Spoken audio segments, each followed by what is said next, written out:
Sex ed, or the lack of it, influences young adults' safety as they mature and enter relationships. Sex ed influences how young adults think about sex, relationships, and their overall health. But how healthy is it for younger people to be scared to talk about pretty much everything even related to sex? A lack of knowledge about how human procreation works can have disastrous consequences. Teen birth rates in areas without comprehensive sex ed are higher than in places with those programs. Sex is a natural part of a lot of people's lives. Our younger generations are going to learn about it eventually, so why are so many people afraid of teaching them about sex and sexual health? When sex ed in schools is inadequate or even filled with false information, the only other options left to younger generations are either to seek out websites and books on their own or to not learn about sex at all, which can both lead to consequences. Websites or blogs about sexual health can sometimes contain information that isn't current, or they can sometimes spread harmful misconceptions about sexual health. In addition to this, younger people sometimes don't even have access to the internet or to books that could help them learn more, so all they have to learn from are the sex ed programs at their schools. If that part of their education is lacking, then what? During the late 19th and early 20th century, sex ed just consisted of pamphlets on hygiene. If a man went to his doctor with an STI, it was assumed that he had been with a prostitute and needed treatment before marriage. If an unmarried woman sought treatment, she was assumed to be that prostitute. Married women were just victims of a careless husband. Chaste, virtuous women don't get STIs. In 1913, high school students in Chicago graduated from the first sex ed program in the United States, championed by Ella Flagg Young, the first woman superintendent of schools. She got this program approved by convincing people that the scientific truths were unlikely to stir the passions of young people.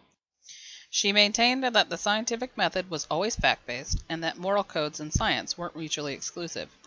She also linked the knowledge about sex organs and their use and care to other lessons on hygiene. Quote, "The child is told in school that if he doesn't keep his skin clean, his system will fill up with poison. That if he abuses his stomach, he'll suffer with indigestion. If he gathers the contagion tuberculosis, he'll die of consumption. But never a word of sex organs and the terrible cost of abuses." Unquote. This program only lasted a year, however. Lecture materials were unable to be mailed due to Comstock laws.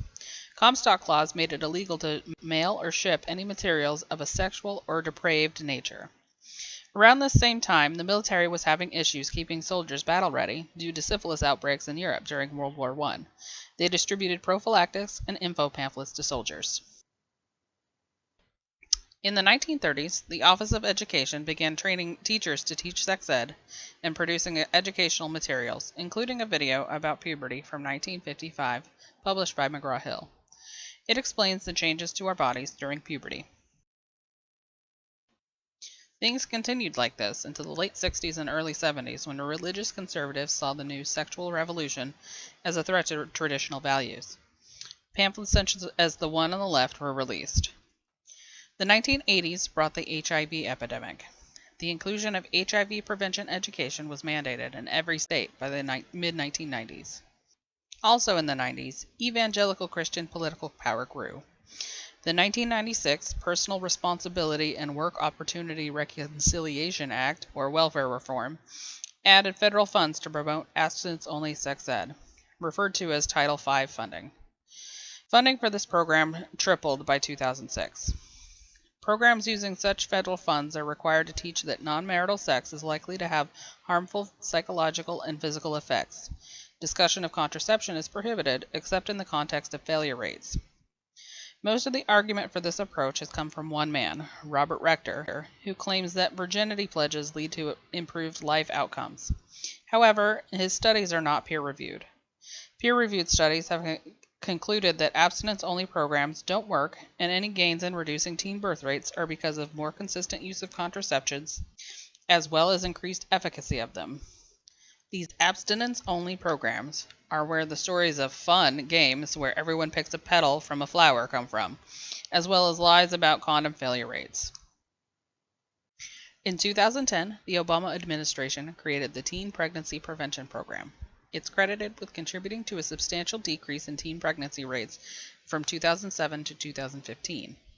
Grant recipients are required to implement evidence-based teen pregnancy prevention programs. In April 2018, The U.S. Department of Health and Human Services announced that the teen pregnancy program would only provide funding to programs that promoted abstinence-only approaches. This would appear to contradict the program's original mandate.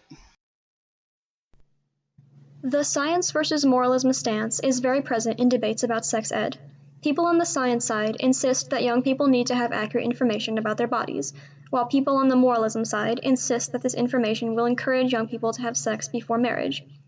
But people are getting married later in life than they used to. Is it really likely or fair to expect people to wait for marriage? Research shows that almost everyone has premarital sex and has done so at similar rates for the past 40+ years. There have been a lot of changes in the way sex ed is presented in schools, but currently, sex ed in the US is focused on preventing pregnancies and preventing STIs, and not as much on healthy relationships, consent, and sexual assault. When I was in middle and high school from around 2010 to 2016, I remember that we only spent a short amount of time on sex ed, and that what we spent the majority of our time on was scare tactics. Scare tactics can include anything from focusing education on STIs to having teens care for fake babies so they can see the stress and work involved in caring for children. Usually, sex ed is included in an overall health class. In classes like this, the actual sex ed portion might only last a week or so, which definitely isn't enough time to cover everything younger people need to know. I spoke with someone 3 years younger than myself, and they told me they experienced a lot of the same things I did. The scare tactic of showing students detailed pictures of STIs, a short unit on how to look for signs of breast and testicular cancer, and then pretty much nothing else about sexual health. This was in 2013 to 2019.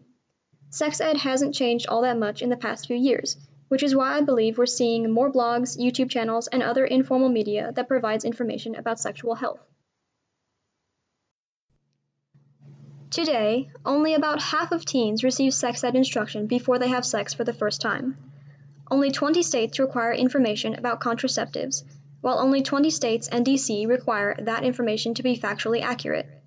27 states require a focus on abstinence, while 18 require a focus on the idea that sexual activity is for within a marriage only. In Alaska, current law only states that sex ed must be taught by someone who is licensed to teach and currently works for an Alaska school system, or is supervised by someone who does. Current law also states that all materials must be approved by the school board and also be available for parents to review. An Alaskan statute created a teen dating violence and abuse awareness and prevention program that is meant to help teens avoid abusive relationships.